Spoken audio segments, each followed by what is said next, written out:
Welcome to the Connected Teamwork Podcast by Growth Leaders Network. How do we learn to truly thrive together?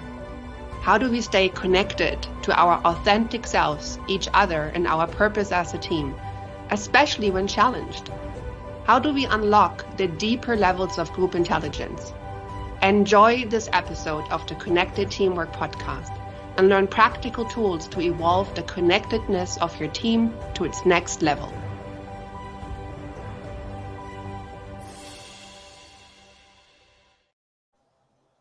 Welcome to the Connected Teamwork Podcast, and we will focus our episode today on the topic of appreciation and play, and what it can do for you as a team leader, and also for experience of being on the team. And before diving into this topic, would like to do a bit of connectedness practice for three of us, me, Carson, and Hylke, who are here, and we'll do a brief check-in, which is answering two questions: how are you feeling, and what's your intention for 30 minutes. And as we're doing this, I also encourage you, our listener, to think about the same thing, to develop a practice of checking in with yourself and checking in with others. So me, I'm feeling great. Just thinking about the topic of appreciation and play puts me in a totally different space, much lighter, much more full of gratitude space. And my intention is to share some of my experiences on the team and also learn from experiences of others. So with that, I'm in. Carson, over to you. Hello, everyone. Great to be with you. I'm feeling energized today. Just really excited to be a part of this. Also, we just wrapped a very hard-fought fiscal year, my team and I, and so we get a time of pause. This is kind of a quiet week, so it's good to get away. My family and I are going out of town here in a couple of days, so very energized. My intention for today is to really just share some experiences and stories about not only the importance and impact of appreciation and play, but also, some stories about how they've worked, learnings that I've had, in my time as a individual contributor and also as a leader. It's been really quite a journey to see the importance of appreciation, but also just how easy it can be to implement it in your day-to-day life as a leader. So with that, I too am in, and Hylke, I'll pass it to you, my friend. Thank you, Carson. I am feeling quiet and energized and very grateful to talk about this topic of appreciation and play as one of the 12 team-defining moments, one that I often forget. So it's a good reminder for me as well. And my intention is to contribute to the remembering of appreciation and play as a very powerful element of connecting us to each other, to what's important, and to ourselves. And with that, I'm in, and over to you, Olena. Thank you. Welcome, Hylke. Welcome, Carson. And to sort of kick us off, I want to ask a question. Have you ever witnessed a team that was actually lacking appreciation? And I can say that as I was thinking about my own experiences, I definitely was on such a team for quite some time, which was very successful. It was a very high-performing team, right? Very competitive, result-oriented, multitasking-driven. But there was a lot of intensity in that team, a lot of heavy passion was the heavy undertone. And I remember feeling very successful at times, right? Achieving a lot, but also never stopping feeling bitter. Okay, we had that bitter feeling of and a loner also. Mm-hmm.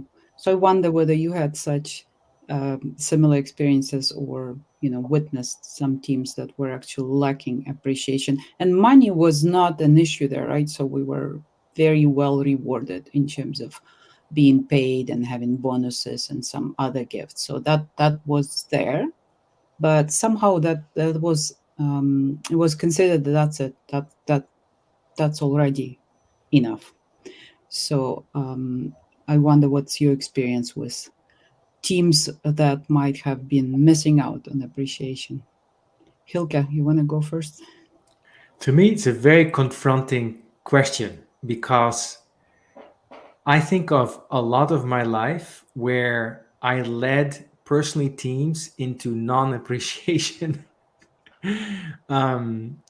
I remember distinctly a time where I was leading a strategy consulting project in my early 30s, and I just had made partner, and we're doing this study for this pharmaceutical company in New Jersey. And I was, quote unquote, supervising an older gentleman with his team. They were all older than I am. And all I was doing was beating them up. And I was feeling important. I felt this is what I needed to do because I didn't feel we were serving the client well. And I remember the manager on the project saying to me, Hylke, it is horrible to work with you. And I thought that's what he deserved. It took me a little while to understand that that sort of heaviness and inspection mindset actually doesn't lead to excellence. I still value excellence, but over the years, I've come to appreciate that that kind of heaviness, which I ascribe to, Calvinist Northern European upbringing, culture kind of thing, does actually not lead to good results. And it's confronting to me, Olena, because I realize that Hylke on the team of himself tends to go there. And I have to remind myself, like, no, what do you appreciate about yourself, about your husband, about your team that's working with you, that all that. So it's an ongoing practice for me. What about you, Carson? Hylke, that's exceptionally powerful. And I applaud you for, kind of owning your own experience. I actually want to share two quick stories that illustrate what I've seen and witnessed and endured, and also how I kind of had my own awakening in that. But I actually want to start with a quote, someone who is oft quoted actually in Hylke's book, Taming Your Crocodiles, and that's Maya Angelou. And she said, I've learned that people will forget what you said, people will forget what you did, but people will never forget how you made them feel. And it's so important to really sit in that quote and the power of it because it's so true. We actually just wrapped a fiscal year and had a great team meeting. And most of what people called out as their favorite thing of the entire year was when we got together at the beginning of the year and we were able to spend time together and play and go boating and do activities and things of that nature together. That was what people took away from the year. I remember over a decade ago being a part of a team. I was, had the top market at the time, got a new leader. They came to town and here I'm feeling great. I'm riding high. I'm number one.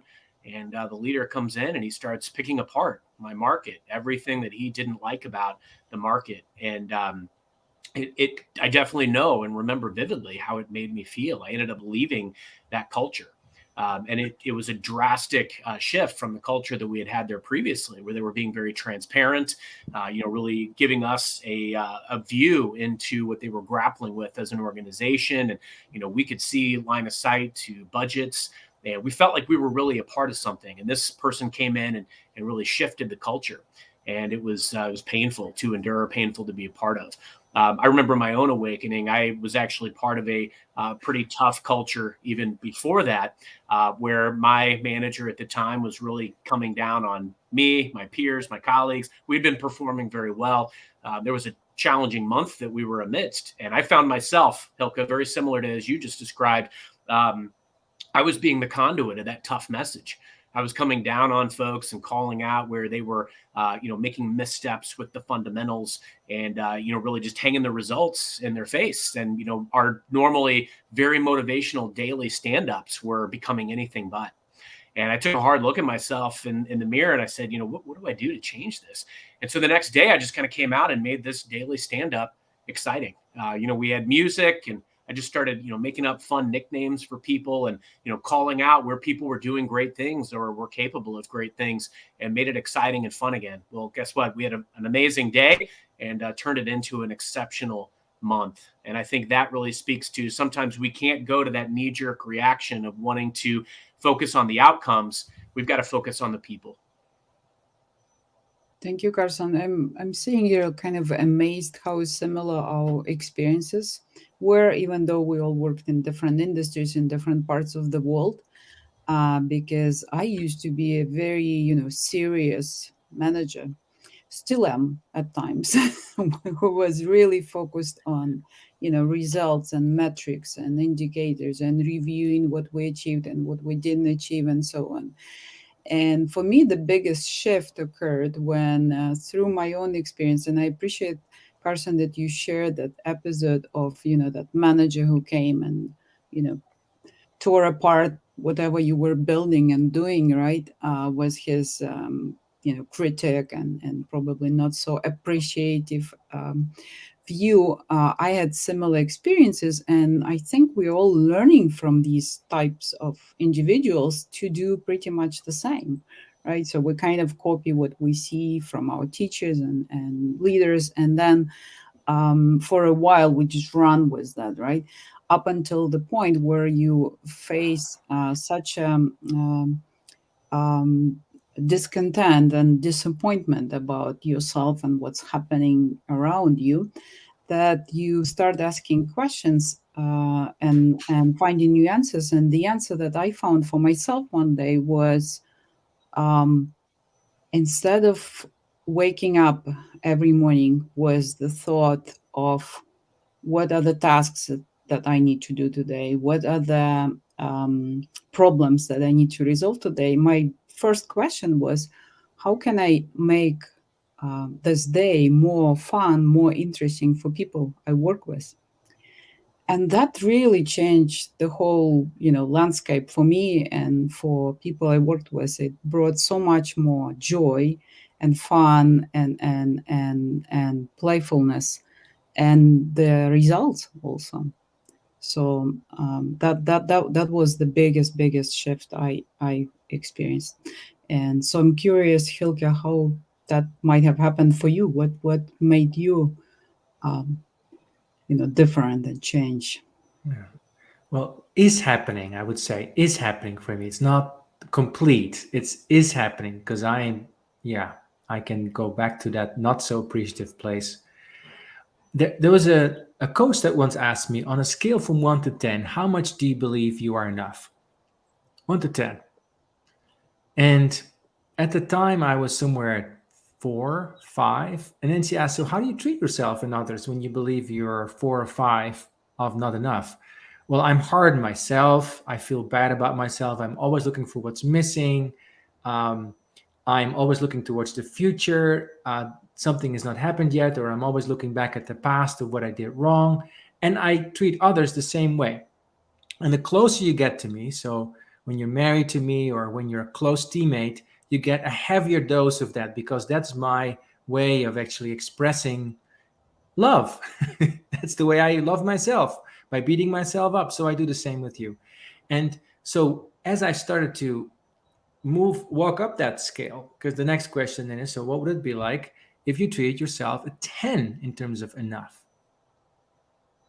And just sit with that question for a second. It's a daily question I have to ask myself, sometimes a minute by minute question. If I know I'm enough and I no longer succumb to the delusion that somehow I'm deficient, I'm inhabiting this place that my favorite poet of all times, Walt Whitman, says is an unfailing sufficiency.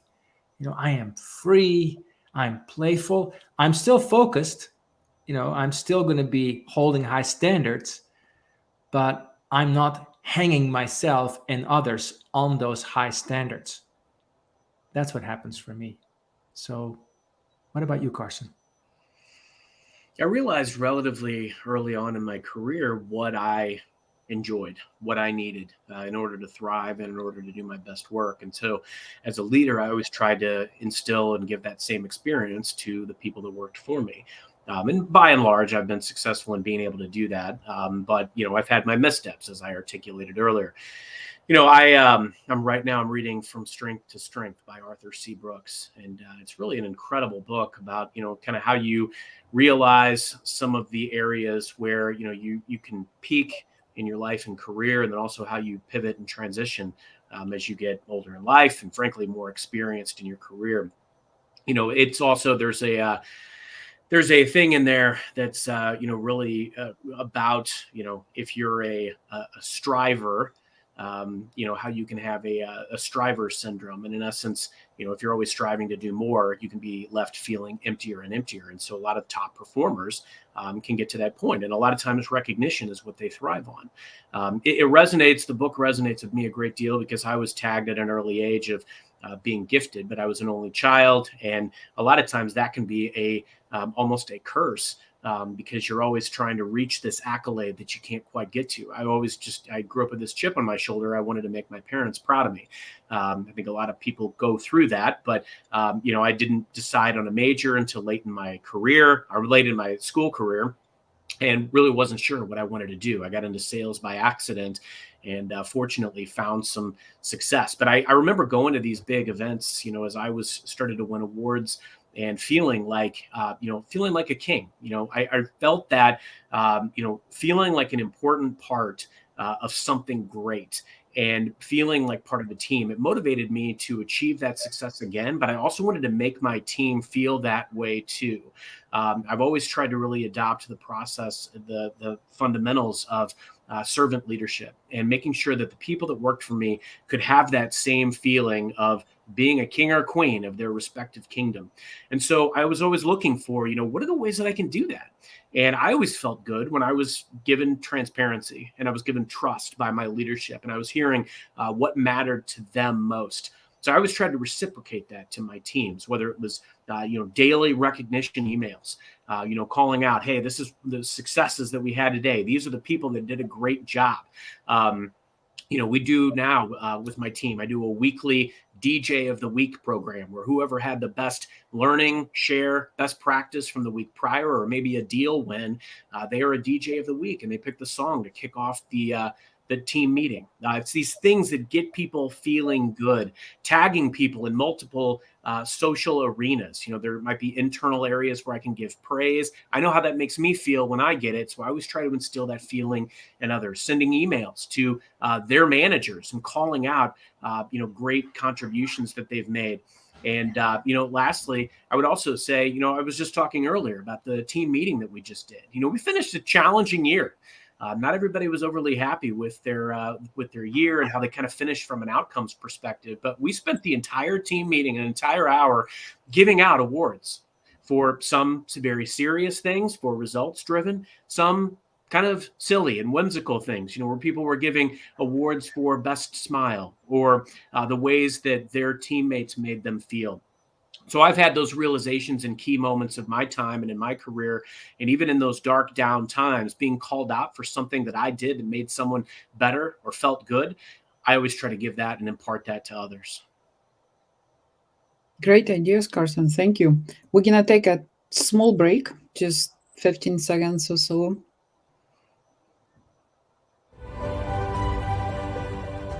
You are listening to the Connected Teamwork podcast by Growth Leaders Network. Do you want to learn more about building the next level of connectedness in your team? Please contact Growth Leaders Network on LinkedIn.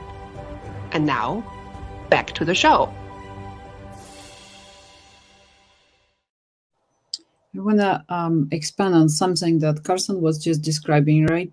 There are lots of ideas you could bring into your daily team life, right? And weekly team life in terms of appreciating, showing appreciation.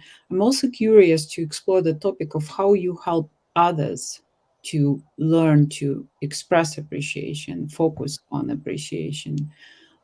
So I remember, again, in my managerial times, that's been a critical game changer, when it's not just up to you to notice what great things someone is doing and to recognize that, but it's also a culture in which everyone is focused on that, rather than on noticing what mistake someone did, or when they didn't perform as great as you wanted them to. So I'm curious of your ideas, Hylke, and your, Carson, ideas on this subject. So yeah, we call this picture moments. So often when we facilitate workshops, we use this tool which is called picture moments, which is saying, At the beginning of the meeting, I'm going to ask you to think about moments in the meeting as you go through it where you'd like to make a mental photo of somebody that did something that you really appreciated. And then at some points during the meeting, at unexpected times, we're going to say Photoshop. And we're just going to call people out and say, I'm going to do this right now. Carson, what was a moment in the last 17 minutes that you appreciated? I appreciate Olena and her questions. I think they're very thought-provoking. Her story share and frankly, Hylke as well, your vulnerability. Those things I've greatly appreciated throughout this session. Yes, thank you. So introducing something about the appreciation in a playful way, and it requires a little bit of intention, right? Because as you've heard me say, as the crocodile taming guy, we've, so much of our brain is wired to looking at what's wrong, our fears, our failures, our anxieties. A lot of our world's based upon it, And so for us to evolve as humans, as leaders, as teams, we got to do some exercise, and exercise can look hard. And this is reframing that. It's like, oh no, let's take some pictures of what really works. So that's an idea. Carson, what do you think? I really like that. Really anytime you interact with someone is an opportunity to appreciate. I have a peer of mine who has a quote that I really enjoy. He says, recognition is free. And it's so true. I like to instill in my team, call out greatness. I really encourage people to call out greatness, thank someone today. I'm very intentional about how I construct my day, my schedule, and blocking time for things or just having my daily non-negotiables. And on that daily list of non-negotiables, I have looking for the opportunity for gratitude in every moment and every day. And they're there.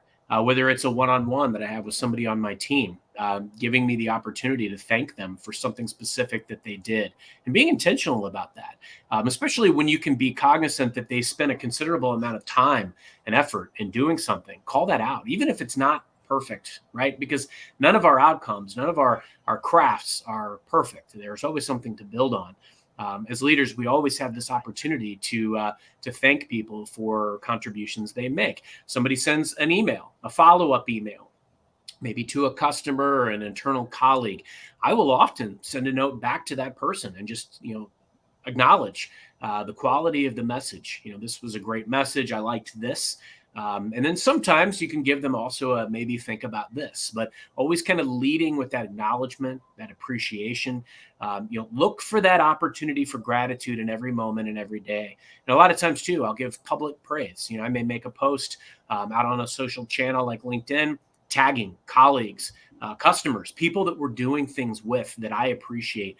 There's so many different places and ways that you can do this. My favorite is also sending the message to someone's manager and sometimes even their skip level and call out something very specific that they did. If you look every day and you make it a point to do this every day as part of your daily non-negotiables, it's going to make a lasting impact. Thank you, Carson. I love the intentionality of this. So if making time and putting your focus there, something with the mic.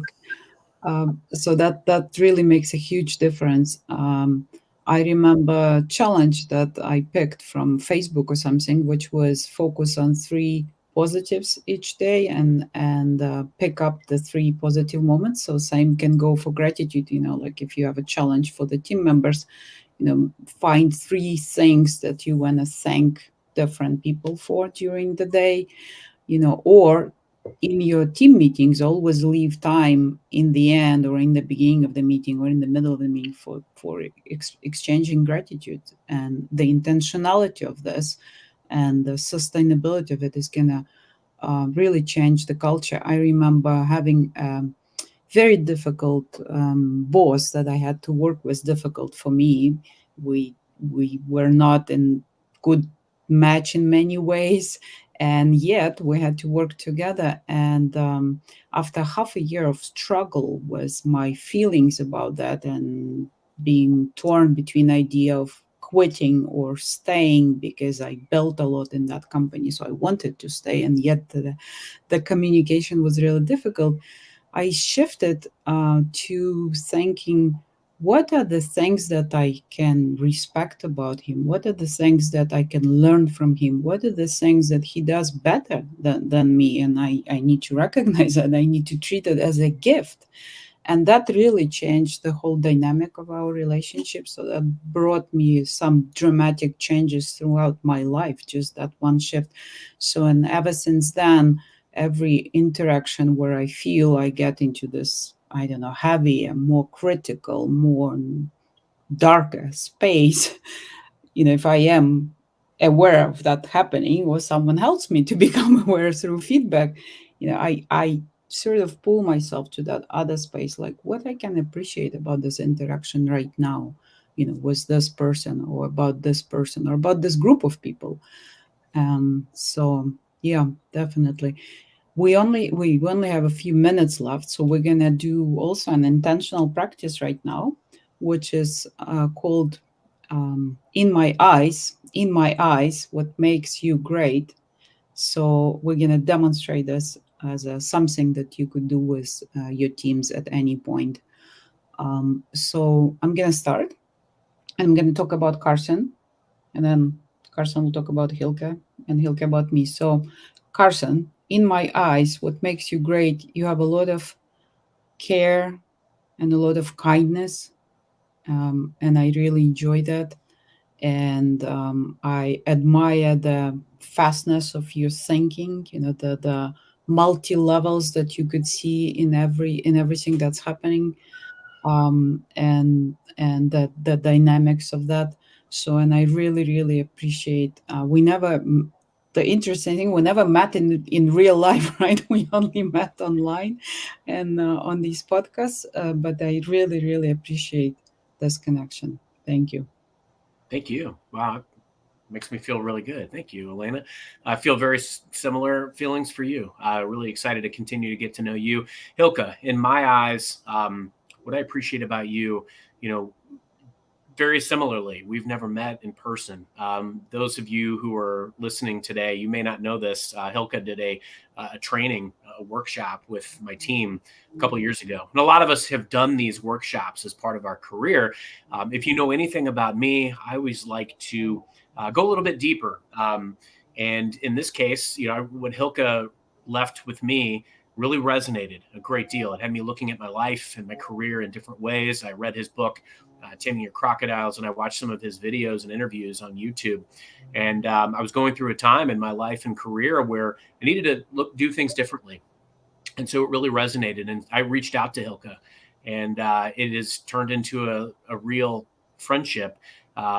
Just looking to do something together. And it kind of birthed some of this work that we've done together with, different shows and different projects and things like that. What I think is great about Hylke is his openness, his vulnerability. He shares a lot about his journey and where he pivoted and does things differently as a result of how he had done things before and how he was not getting the results and the fulfillment that he sought in life. And I admire him a great deal. Hylke. Thank you, Carson. Thank you, Carson. I can echo a lot of that back to you. Olena, in my eyes, what makes you great is that you are such a wise, kind, warm, fierce warrior. I love that you make choices that are very much intentional, that are about what feels right for you, and that you are a light for me and for others to do the same and not get seduced by what may be socially desirable or whatever the taste of the day might be. In my eyes, what makes you great, Olena, is that I see you allow yourself to become be very rooted, and express that with a lot of care. You leaving Ukraine a month before what happened in March with Russia attacking, to me is a great testament of your courage. And I see you making your life in the United States with such intentionality and such vulnerability, and that I find very moving and very grateful that I get to walk with and learn from you as we do this work together. I'm very grateful to you, Hylke, too, for saying what you just said and for being able to work with you. And for everyone who listens now, I just want you to take a moment to reflect upon the power of this. We only spend like 3 or 4 minutes on this, that's all. So if you have a team of 5 or 6 people, you may do this in 10 minutes, 10, 15 minutes maximum. But the power, the lasting power of appreciation that's going to be with you, it's going to be there for years. You're going to remember this moment through years. So with that, I'm going to say thank you. And this was Connected Teamwork Podcast, and we hope to see you again next Monday at noon PST. Goodbye. Thank you for listening to the Connected Teamwork Podcast by Growth Leaders Network. Take a moment to reflect on what you learned today that can help build your team.